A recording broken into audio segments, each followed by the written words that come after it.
Okay, this video is going to walk you through how to create the data on an Excel spreadsheet for your statistics project. With Excel, you have basically these little squares that are called cells. They're identified by their location, so this would be cell C4. Up here you have a line where you can type in your formulas or your other information, and then up here you have your typical Office features that you can use. So the first thing I'm going to do is type in all of my data, and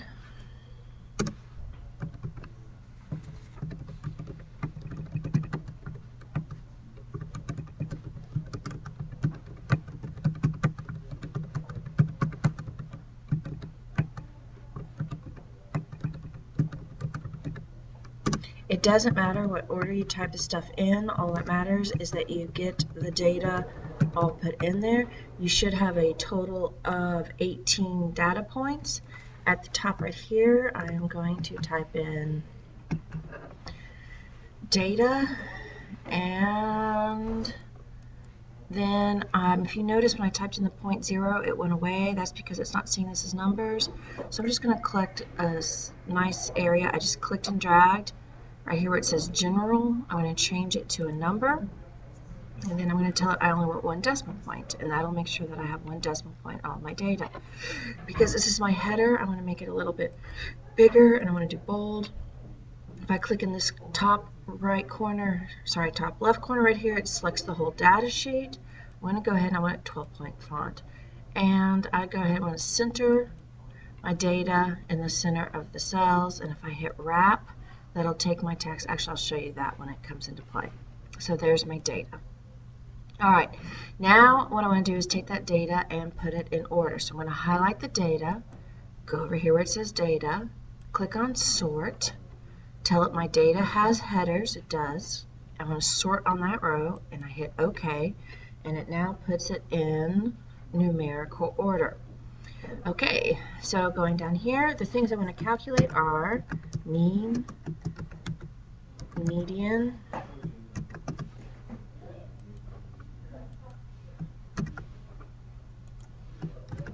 mode, and range.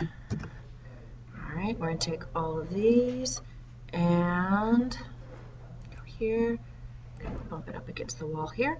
Now the nice thing about Excel is I don't have to do any of the work. It will do it for me. So first thing for mean, I'm going to go in this cell right here. I'm going to use this cell to calculate my mean. I go up here to the formula line. Whenever I hit equals, I'm telling it I'm getting ready to put in a formula. Now I can type in mean, but it doesn't have mean as an option. So the other fancy word for mean is average, and I want to do average. Double click or just write the word average. Then I have to tell it what numbers I'm going to take the average of, which is this cell here through that cell there. So I just click and drag, or if you want to, you can just type in the locations A3 through A20. The parentheses have to go on either side to let you know you've started and finished. When you're done, you hit enter. The next one we have is median. So I hit equals and I just type in median. I double click. I select the data I want to find the median of, and I close parentheses, I hit enter, and it finds my median. The next one I want to find is mode, so I hit equals, and I type in M-O-D-E, but I want to do multi-mode just in case I have more than one mode. Highlight the data I want to do, close parentheses, hit enter. And then the final one I want to do is range. There's not an actual formula for range, so we just have to calculate that. With that, that's your biggest number minus your smallest number. And I just clicked on those cells. Once again, you can, I don't need a parentheses, you can just type in the cell address as well. And there's my mean, mode, median, and range. And that takes us now to standard deviation. Since this is a sample, not a population, and you should have read the PowerPoint and gone over everything in there on the PowerPoint, you know, a sample means that we're not seeing all the data out there, just a sampling of it. The formula that we have to follow is the square root of the sum of your average deviation. So you should have the formula in your engineering notebook, and it probably wouldn't be a bad idea to look at it as I set it up in here. The very first thing I need to calculate Can is the my following teachers please deviation. report to room 1435? Mrs. Weatherly, Mrs. Calhoun, and Ms. Merzen. Thank you. Deviation is how much you vary off of the norm or the mean. So that means how much this varies from this. So I go here, I'm going to put in an equal sign, and I'm going to take that minus that guy. Now, I'm going to do a little trick right here. I'm going to put a dollar sign here and a dollar sign here. And what that does is it locks it onto that cell. So I can go up here, move my little cursor till I get that plus sign, click and drag, and it calculates my deviation for all of these. So you can see what happened was, as I move up, the A1 moved up one every time I moved up a cell, but the B22 stayed the same because of the dollar signs. So there's my deviation. Now the problem is if I find the average of my deviation, I'm going to end up with 0, because if I add all of these up and then divide by 18, it will end up being 0 because of the negative sign. So we have to get rid of the negative signs. How we do that is we take our deviation and we square it. And that right there, see how it's overlapping? You can go here, wrap text, make that a little bigger, and that takes care of that issue. All right, so for deviation squared, I'm going to take the equals, parentheses, that cell, close parentheses, caret, which was shift 6, squared.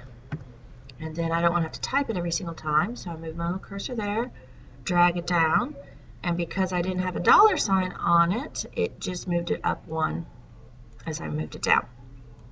Okay, so the next thing we're going to calculate is our standard deviation, and this is going to be, once again, a population one. So your standard deviation is you find the average of your deviation squared and square root it. So to do that, I hit equals. I'm going to have to find the square root. So I type in SQRT, parentheses, and then I am going to go here and delete this because I don't want to do the escape. Doing stuff I don't want. Delete. All right, down here, standard deviation.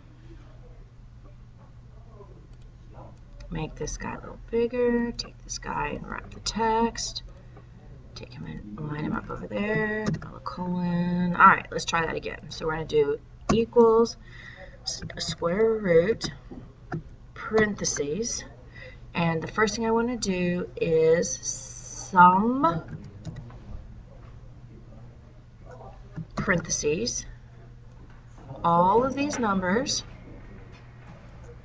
close parentheses, and then divide by parentheses my total number of samples, which is 18 minus 1, because it's a sample population. That's why there's the minus 1. And then I close out that parentheses. Now if you notice that closed out around the sum right there, and it's now going to be taking the square root of it. So I hit enter, and there is my standard deviation. I'm just double checking the math. I'm going to sum all my deviations squared, divide by the sample, take the square root. All right, and that is all of your statistics. Now we're going to take and make the sheet look a little prettier. To do that, I'm going to put some borders around it. Up here, I'm going to title it. This is the average snowfall in Rhode Island. And I take that and I'm going to hit merge, and that'll take that and center it all over. And because that's my hot title, I'm going to make it a little bigger and put it in bold. I'm going to take my data and I want to put borders around it. So I'm going to go over here and pick the one that has borders all the way around it. And down here, I'm probably going to make those bold. And I'm going to put borders around it.